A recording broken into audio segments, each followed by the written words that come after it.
Legealdi erdia iraganda, 2 urteotan egindakoaren inventario luzea egin du Maria Txibite gobernuko lehendakariak Nafarroaren egoerari buruzko eztabaidaren hasierako diskurtsoan.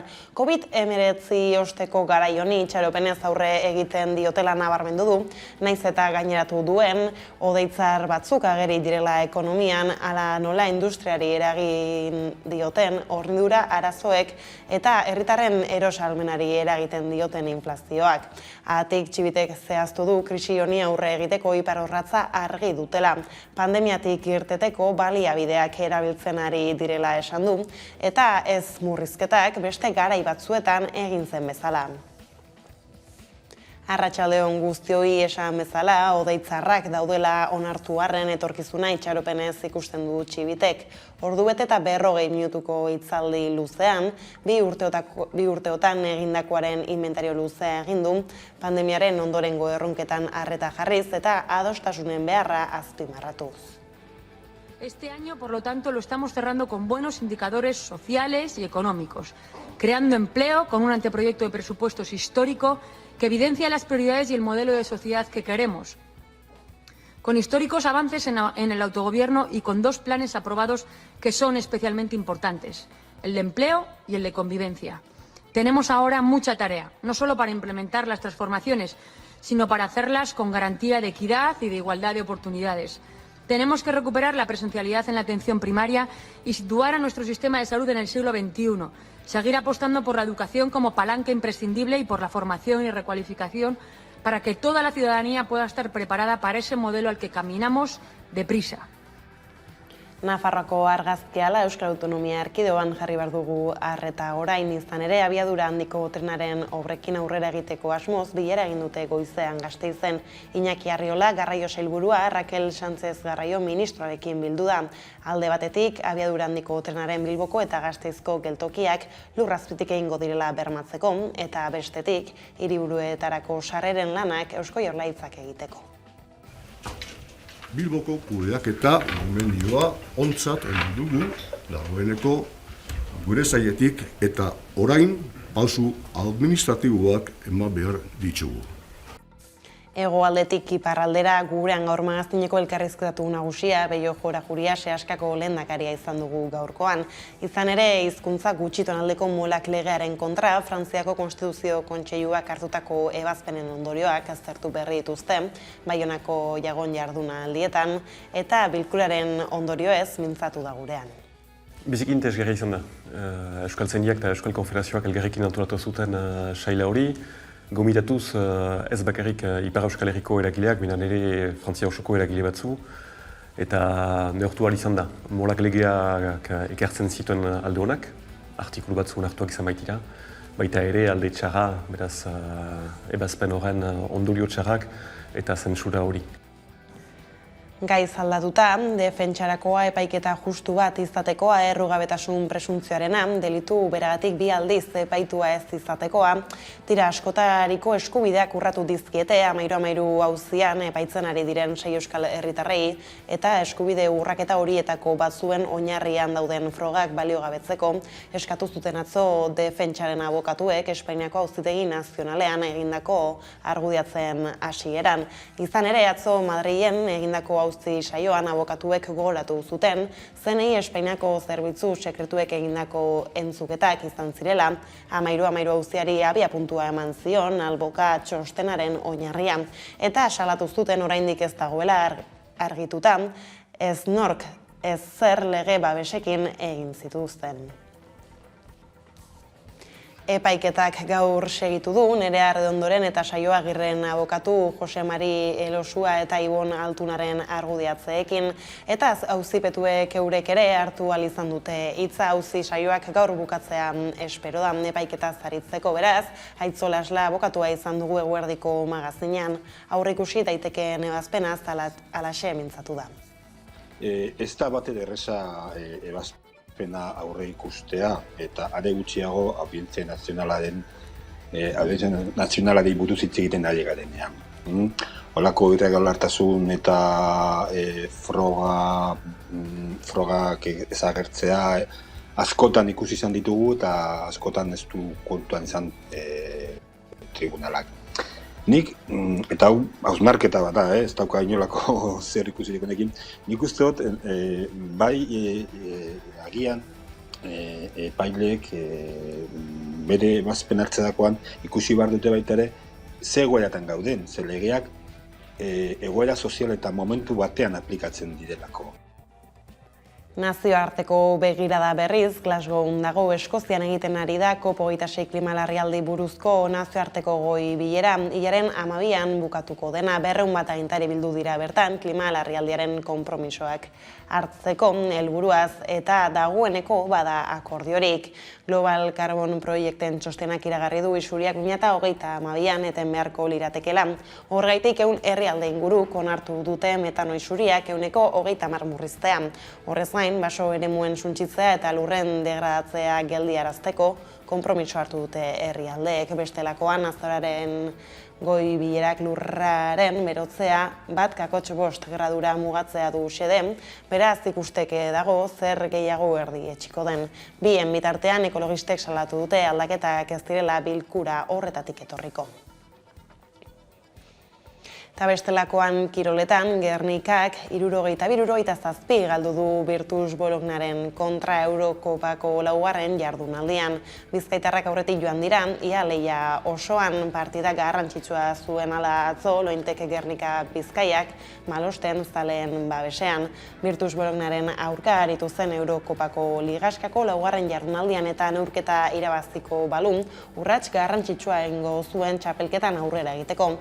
Ez zen ala izan, baina eskuetan izan zuen garaipena, baina ihes egin zion azkenean. Lerroburuak ala hasieran aipatu legez abiadura handiko trenaren obrekin aurrera egiteko asmoz bilera egin dute Jaurlaritzako eta Espainiako gobernuko ordezkariek goizean Gasteizen. Udane Arbeok azalduko digu jarraian zer den bilkuran hitz egindakoa. Arabako, Bizkaiko eta Gipuzkako trenbideekin aurrera egiteko akordioa itxi dute Jaurlaritzak eta Madrilek. Iñaki Arriola sailburua Raquel Sánchez Garraio ministroarekin bildu da. Lanbilera horretan bi erakundeek Euskaliaren obrak zer egoeratan dauden aztertu dute, baita epe laburren egingo diren urratsak ere. Ildo horretatik bi erakundeek abiadura handia Gasteizera eta Bilbora lurpetik iristeko konpromisoa berretsi dute, eta trenbideen azpiegitura berria lehen bailen martxan jartzeko asmoa adierazi dute.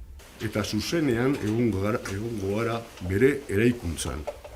Bai Bilboko sarrerako obretan eta baita Gasteizko sarrerako obretan ere. Bilboko kudeaketa gomendioa ontzat egin dugu dagoeneko gure sailetik eta orain pausu administratiboak eman behar ditugu. Raquel Sánchez ministroak aditzera eman du ministerioa eta Eusko Jaurlaritza beste bi kudeaketa mandatu azkentzen ari direla. Jaurlaritzako obra horiek kudeatu ahal izan ditzan Gipuzkoako tartearekin jada egiten duen bezalaxe. Arriola sailburuak azaldu duenez lehen kudeaketa mandatua Zaratamo eta Kantaloja sarteko tunela egiteko mandatua izango da, abiadura handia bertatik sartuko baita Bilbora. Akordioa itxita dago jada azken xehetasunen eta bi erakundeetako pauso administratibo eta juridikoen zain dago. Bigarren mandatuari dagokienez Eusko Jaurlaritzak Arabako Arkautiko korapiloaren zati baten eraikuntza proiektua eta obra egin ahal izango ditu. Euskaliaren puntu horretan urrats berriak egingo dira laster Adifek hurrengo asteetan lizitatuko baitu abiadura handia Gasteizera iristeko oinarrizko proiektua. Bien bitartea Madrilera joan da Joan Mari Aburto Bilboko alkatea bere aldetik. Aspalditik ari zen eskatzen bilera Bilboko sarrera eta geltokiaren etorkizuna argitzeko, eta Madrilen bildu da Isabel Pardo Garraio mugikortasun eta hiri agendako estatu idazkariarekin. Eta garraioaz gabiltzala hegazkin batek bioerregaia erabiliz egin zuen atzo Madril eta Bilbo arteko hegaldia Petronorrek ekoitzitako erregai organikoa, Abatjet keroseno arruntarekin astu zuten eta Iberia hegazkin konpainaren arabera, ohiko hegaldi batek baino 1,4 tona CO2 gutxiago igorri zituzten atmosferara bidaian. Erregai mota horrekin Euskal Herrian lurreratu den lehen hegaldia da. Dena den, ez da azkena izango 2025an Europako hegazkinek erabiltzen duten erregaiaren 2% biologikoa izatea nahi baitu Europako Batasunak. Aparte, Bergarako udalak ezeztatu egin du paper lantegiari eman zion baimena, Gorka Artola Bergarako alkateak iragarri du. Balogrine paper enpresari uztailean behin-behinean eman zioten baimena erretiratzea ebatzi dutela. Udalak erabaki hori hartu du alkatearen hitzetan, enpresak ez duelako modu argian adierazi bere jarduna zein izango den, izan ere udalari hirigintza bateragarritasun txostena eskatu zionean adierazi zuen, karea ekoizten zuela. Enpresak Jaurlaritzari ingurumen baimen bateratuaren tramitazioa hasteko egindako eskaera aurkeztu zionean ordea, hondakin ez arriskutsuendako jarduera gisa deskribatu zuen egiten zuen lana. Beraz, udalak enpresari eskatu dio berriz ere aurkezteko garatu nahi duen jarduraren gaineko txostena. Egoera ala herri ekimenez elkarretaratza antolatu dute gaur arratsaldeko 7:00 Bergarako San Martin plazan proiektuari ezetz esateko. Udan Arbeo lankide izan da Gorka Artola Bergarako alkatarekin. Hasieran uda aurretik promotore honek eskatzen dutza ziurtagiri bat udalari, esanaz nolabait planteatzen daben aktibitate hori kompatibilitatea dela udala arautegi gisarekin. Eta eskatzen dabena basan, eta hala ziurtatu zen udal arkitektak zeban txosten baten ondoren.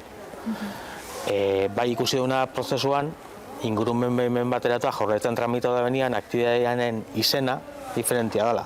Eta ez da dela batitzen udalien eskatu zeben kompatibilitate ziurtagiriarekin. Hori aztertu da, udalde teknikarixak be ikusi dabe ala dala eta nahiko nabarmena da izenak kontzeptualak diferentia diela eta aste arte goizen jakinarazi jako Jaurlaritzari udalak iristen dabela ez dela erabilgarrisa bere momentuan emondako ziurtagiri hori gaur egun tramitien dagon aktibitatearen ingurumen baimen bateratuaren prozesorako. Eta bihar izan ezkero, ingurumen baimen bateratu horretarako ziurtagiri berri bat eskatu jako lukiela dagokizun aktibitatearekin. Ipar Euskal Herrian aldiz, etxalden segida ziurtatzeko laguntza eskatu du Euskal Herriko Laborantza Ganbarak. 3 etxaldetatik batek ez du segidarik Ipar Euskal Herrian aterabidea helburu. Euskal Herriko Laborantza Ganbarako instalazio transmisio zerbitzuaren garapena laguntzeko 3 kanpaina antolatu dituzte. Hala, etxalden biziraupena nahi izan ez gero, jendartari kanpainan parte hartzeko deia luzatu dio egiturak. Eta nazioartean klimari lotuaz, Eskozian egiten ari da COP26 klima larrialdiari buruzko nazioarteko goi bilera irailaren 12an bukatuko dena.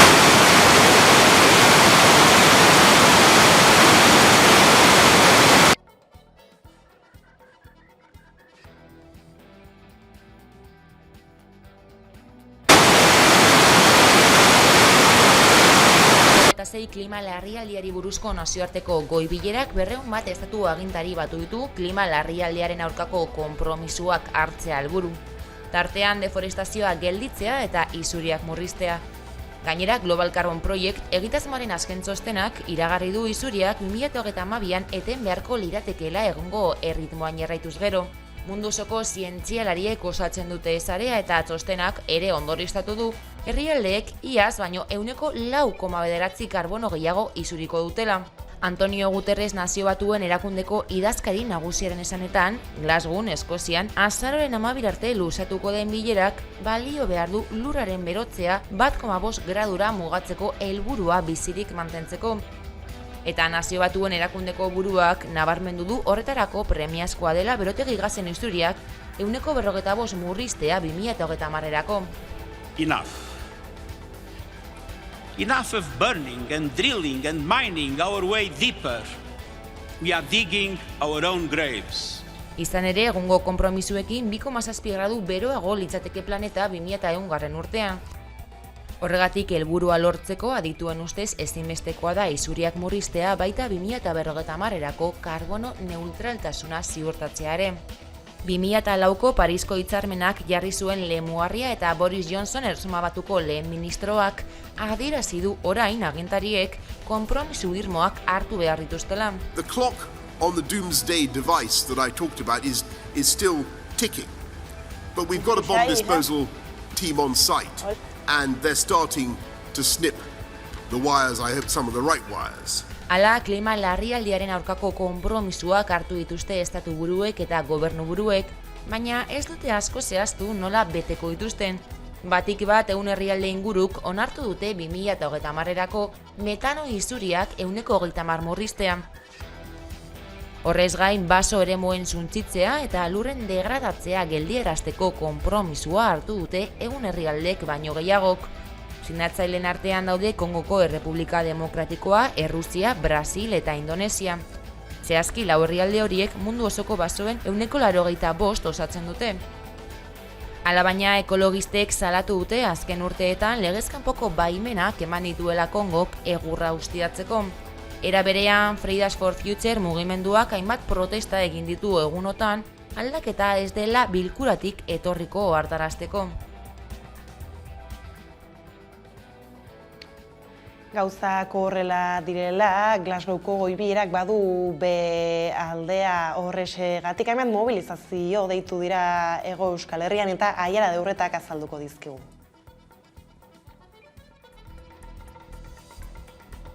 COP26 bileraren gabeziak salatzeko COP26 aldaketaldia plataformak mobilizazioak egingo ditu asteburuan. Plataforma ekologistak salatu du goi bilera partziala dela hegoaldeko herrialdeen parte hartzea oso txikia delako. Gainera, COP26 aldaketaldiarentzat hegoaldeko herrialde horiek dira klima aldaketaren ondorio larrienak jasaten dabiltzanak. Plataformaren arabera energia berriztagarriak beharrezkoak izan arren ez dira konponbidea, ez direlako gai egungo kontsumoa bermatzeko. Plataformaren ustez irtenbidea egungo kontsumo joerak alde batera ustea da eta baita aberastasunaren banaketa eta lanaldiaren murrizketa ere. Gauzak horrela, azaroaren 6an, larunbatean manifestazioa egingo du Bilbon eta egun berean ekintza bat egingo du Donostiako Kontzan. Bestelakoan Eusko Legebiltzarrean sailez sail, datorren urteko aurrekontuen berri ematen jarraitzen dute sailburuek besteak beste osasun saila da, zuzkidura ekonomiko handiena duen saila.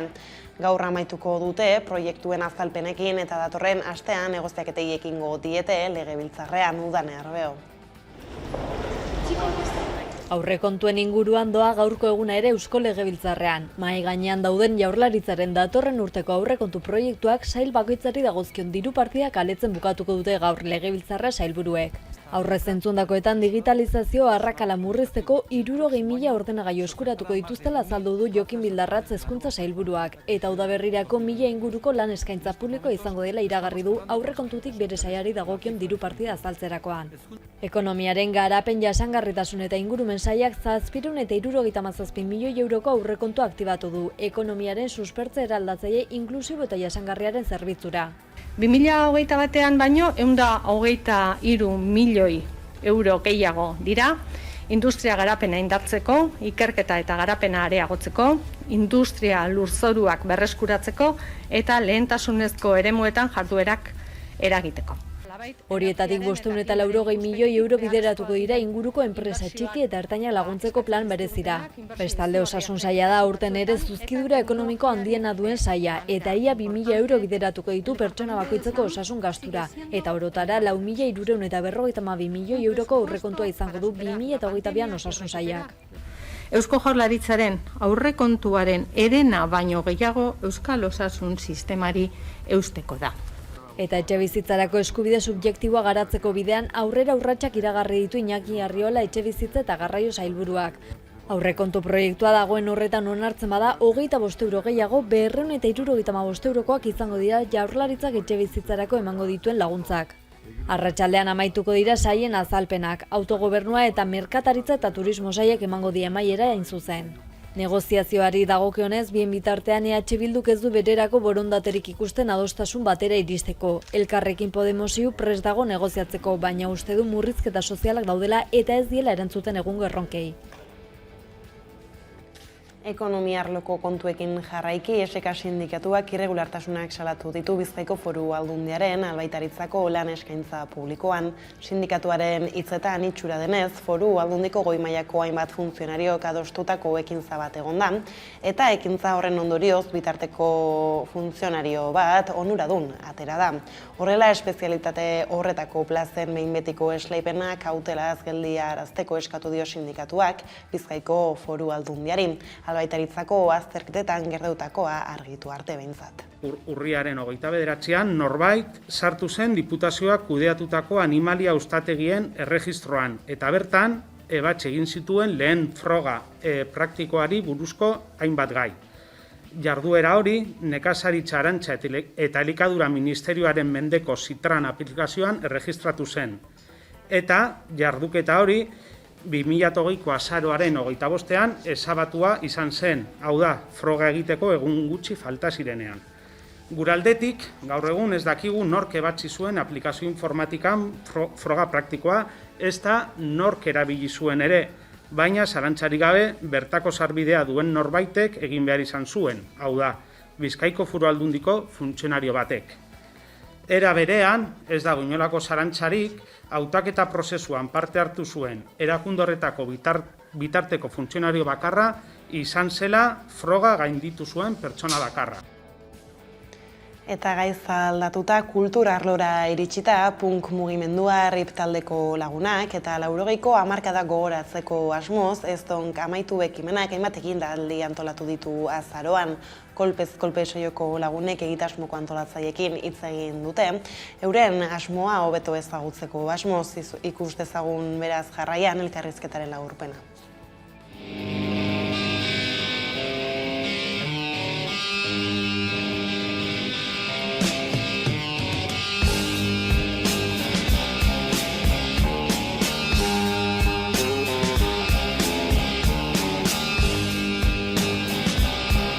Hemen bizi zangunok punka, sasoi baten, eta RIPen inguruen eta sasoi horretan joan nintzien ero lagunei oroimena iteko ero egiten genuen 2 urtien behin, eta egiten dugu 2 urtien behin, baskari bat eta kontzertu bat, eta kartzen ginen, hemengo eta hango jentia. Joan zan urtean, toketan zan barriro ikie, eta txerra, RIPeko baterixa, bakarri bizidana RIPekotik, proposatu zigun, zerbait gehiago egitea, zezien 40 urte RIP azizala eta movimentu punka sasoi horretan azizalako. Eta orduen proposamen hori hasi ginen obatzen eta, hau da nadauko.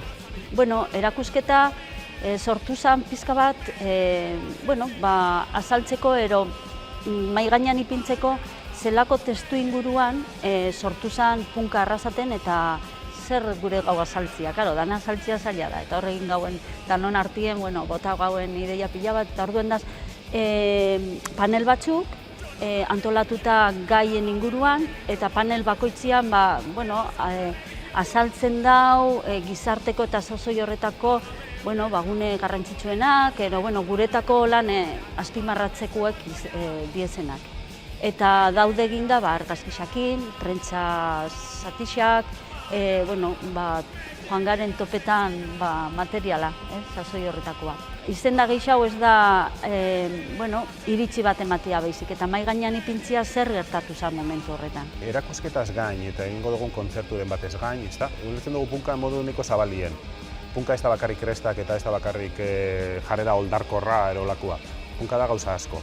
Ordu saiatu gara plasmatzen hori beste euskarri batzutan bebai.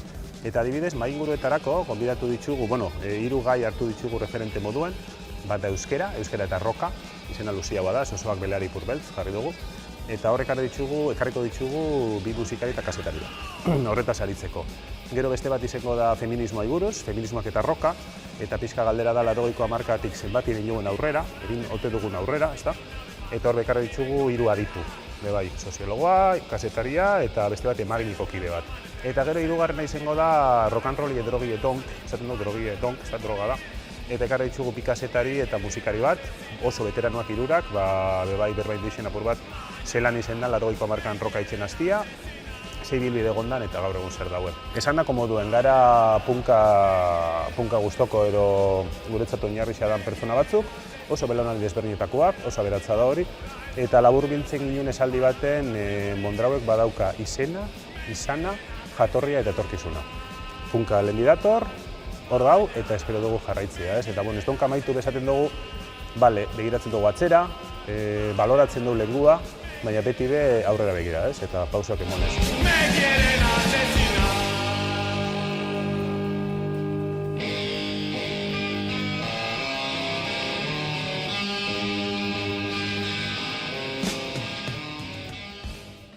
Ostera, Ander Handia eta Nora euskal filmak ikusgai egongo dira New Yorken azoraren 16, 17 eta 18 New York City Basque Film Festival jaialdiaren baitan emango dituzte 3 emanaldiak euskal kultura eta euskara estatu batuetako publikoari hurbiltzeko helburua du hitzorduak hain zuzen ere. 3 euskal film jarriko ditu New Yorken New York City Basque Film Festival jaialdiak. Azaroaren 16tik 18ra ospatuko da zita eta Ander Handia eta Nora euskarazko lanak emango ditu aurten 2. edizioan. 2019an abiatu zen jaialdia, euskara, euskal kultura eta konkretuki euskal zinemagintza estatu batuetako publikoari hurbiltzeko asmoz. Etxepare Euskal Institutuak babestutako proiektuak Asier Altunaren amama, Oier Arantzabalen margolaria, Telmo Esnalen Urteberrion amona eta Gorka Bilbaoren Jaialai Blues lanak eman zituen lehenengo edizio hartan. 2020ko etenaldiaren ostean 2. aldiari ekingo dio aurten jaialdiak. Honetarako Lara Izagirrek zuzendutako azken lana emango du lehen saioan, azaroaren 16an. 2020ko zinemaldian estreinatu zuten road movie honek Nora emakume gaztearen bidaia erakusten du. Aitite hil ostean bere errautsak amamarenak dauden tokira eramateko egindakoa. Proiekzioaren ostean, filmeko zuzendariak eta Unai Telleriak, EAeko estatu batuetako ordezkariak, solasaldia emango dute non publikoak ere parte hartzeko aukera izango duen. Hurrengo egunean, 2017, 2009ko Ander pelikula emango du jaialdiak. Roberto Castonek zuzendua Bilboko zinegoak jaialdian estreinatu zen landa eremuan bizi diren 2 gizonen arteko maitasun istorioa kontatzen duen lana. Azkenik, azaroaren 18an Jon Garaño eta Aitor Arregik zuzenduriko Handia film entzutetsua proiektatuko dute. 2017an estreinatu zen, euskal zinemaren Irizar saria irabazi zuen zintak eta 10 Goya sari ere bildu zituen. Netflix plataformak bere katalogoan gehituta nazioarteko sona ere lortu zuen lanak. ¿Es retrasado? Es vasco. Horrela iritsi gara albistearen bukaerara ohiko moduan, proposamen musikal batekin utziko zaituztegu bulego taldearen bagoaz kantua da, jarraian entzungo duzuena. Gustatuko zaizuelakoan besterik ez gure aldetik hauek izan dira, eguerdiak guran gaur utzi dituenak. Guztiak eta gehiago nahi duzuen aldiro 11.eusatarian ondo izan eta bihar arte.